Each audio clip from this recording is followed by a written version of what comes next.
Hi, hello friends, welcome to Sheeja Tech Official. இன்னைக்கு நம்ம என்ன வீடியோஸ் பார்க்க போறோம்னா நீங்க வந்து என்னோட டெம்ப்ளேட், என்னோட இமேजेस, என்னோட மெட்டீரியல் எல்லாமே எப்படி நீங்க சிம்பிளா டவுன்லோட் பண்றது அப்படினா தான் பார்க்க போறோம்.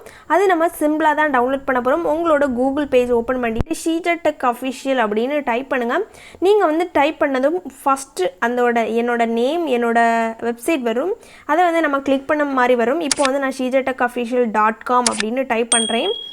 ஓகே, டைப் பண்ணி முடிச்சதும் நெக்ஸ்ட் பேஜ் உங்களுக்கு இப்படி வரும். இதில் ஃபஸ்ட்டு இருக்கக்கூடியதை நீங்கள் வந்து கிளிக் பண்ணிக்கோங்க. இதில் நிறைய வரும், ஆனால் வந்து ஃபஸ்ட்டு இருக்கக்கூடியதை கிளிக் பண்ணிவிட்டு நீங்கள் வந்து நெக்ஸ்ட் பேஜ் உள்ளே போகும். நெக்ஸ்ட்டில் உங்களுக்கு தேவையான எல்லா மெட்டீரியலோட லிங்க் பார்த்தீங்கன்னா உங்களுக்கு இதில் கிடைக்கும். KineMasterோட டெம்ப்ளேட் கிடைக்கும், நிறைய வீடியோஸோட எல்லாமே இதில் தான் உங்களுக்கு வந்து நான் ப்ரொவைட் பண்ணியிருப்பேன். இதில் வந்து நீங்கள் சிம்பிளாக டவுன்லோட் பண்ணுறது மாதிரி தான் வரும். இதில் வந்து நிறைய போஸ்ட் வந்து கீழே இருக்கும்.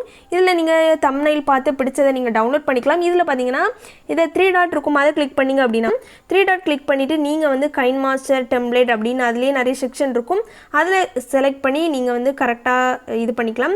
இப்போ இந்த 3 டாட் கிளிக் பண்ணிவிட்டு பார்த்தீங்கன்னா கீழே AV Player, Alight Motion, best lyrics application நிறைய இருக்குது. எல்லாத்தையுமே நீங்கள் வந்து கிளிக் பண்ணி பார்த்து உங்களுக்கு பிடிச்ச மெட்டீரியல்ஸ் இருந்துச்சு அப்படின்னா நீங்கள் டவுன்லோட் பண்ணிக்கோங்க. இதில் இருக்க மெட்டீரியல்ஸ் எல்லாமே உங்களுக்கு ரொம்ப யூஸ்ஃபுல்லாக தான் இருக்கும். எல்லாமே க்ரீன் ஸ்க்ரீன் வீடியோஸ் இருக்குது. KineMaster டெம்ப்ளேட்ஸ் பார்த்தீங்க அப்படின்னா நிறைய வீடியோஸ் நான் அப்லோட் பண்ணியிருக்கேன். இப்போ ட்ரெண்டிங்காக இருக்கக்கூடிய டாப் 10 அலைட் மோஷனோட லிங்க்ஸும் இப்போ வந்து ப்ரொவைட் பண்ணியிருக்கேன். நீங்கள் வந்து செக் பண்ணி பார்த்து அதையும் நீங்கள் வந்து XML ஃபைலாக தான் கொடுத்துருப்பேன், டவுன்லோட் பண்ணி நீங்கள் வந்து யூஸ் பண்ணிக்கோங்க. இதில் இருக்கக்கூடிய போஸ்ட் எல்லாமே நீங்கள் வந்து எப்படி டவுன்லோட் பண்ணுறது அப்படின்னு தான் பார்க்க போகிறோம்.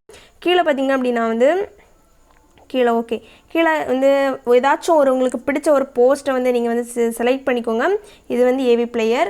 ஓகே, நெக்ஸ்ட் வந்து எல்லாத்தையுமே நான் பேக் வந்துட்டு ஒரு போஸ்ட்டை நான் வந்து எப்படி டவுன்லோட் பண்ணுறது அப்படின்னு தான் கிளிக் பண்ணி காணிக்கிறேன். நீங்கள் வந்து டவுன்லோட் பண்ணும்போது என்னோட டிஸ்கிரிப்ஷனில் இருக்கக்கூடிய லிங்கை கிளிக் பண்ணி வந்தீங்க அப்படின்னா ஸ்ட்ரைட்டாகவே உங்களுக்கு இந்த பேஜ் வந்துடும். இப்போ நீங்கள் டிஸ்பிளேயில் பார்த்துட்டு இருக்கக்கூடிய பேஜ் வந்துடும். கீழே பார்த்தீங்க அப்படின்னா லாஸ்ட்டில் பார்த்தீங்கன்னா டவுன்லோட் அப்படின்னு ஒரு ஆப்ஷன் இருக்கும். அதாவது உங்களுக்கு வந்து ஒரு 30 செகண்ட் வெயிட் பண்ணி நீங்கள் டவுன்லோட் அந்த ஆப்ஷன் வரது மாதிரி தான் இருக்கும். இப்போ டவுன்லோட் அந்த ஆப்ஷனை நீங்கள் கிளிக் பண்ணிங்க அப்படின்னா உங்களோட நெக்ஸ்ட் பேஜ் போகும். அது கண்டிப்பாக மீடியா ஃபயர் பேஜாக தான் இருக்கும். நீங்கள் வந்து டவுன்லோட் பண்ணும்போது என்ன பண்ணணும் அப்படின்னா டெஸ்க்டாப் மோடை நீங்கள் வந்து யூஸ் பண்ணிக்கோங்க. அதாவது க்ரோமில் டெஸ்க்டாப் அதில் ஒரு 3 டாட் இருக்கும், அதை கிளிக் பண்ணி அதில் டிக் எனபிள் பண்ணிவிட்டு யூஸ் பண்ணிக்கோங்க. டவுன்லோட் கொடுத்தீங்க அப்படின்னா ஆட்டோமேட்டிக்காகவே உங்கள் டவுன்லோட் ஆகி உங்கள் கேலரிலேயும் சேவ் ஆகிடும். நெக்ஸ்ட் வந்து நீங்கள் வந்து அந்த டெம்ப்ளேட் எல்லாமே யூஸ் பண்ணிக்கலாம். ஓகே ஃப்ரெண்ட்ஸ், தேங்க்ஸ் ஃபார் வாட்சிங். பை ஃப்ரெண்ட்ஸ், நெக்ஸ்ட் வீடியோவில் பார்க்கலாம்.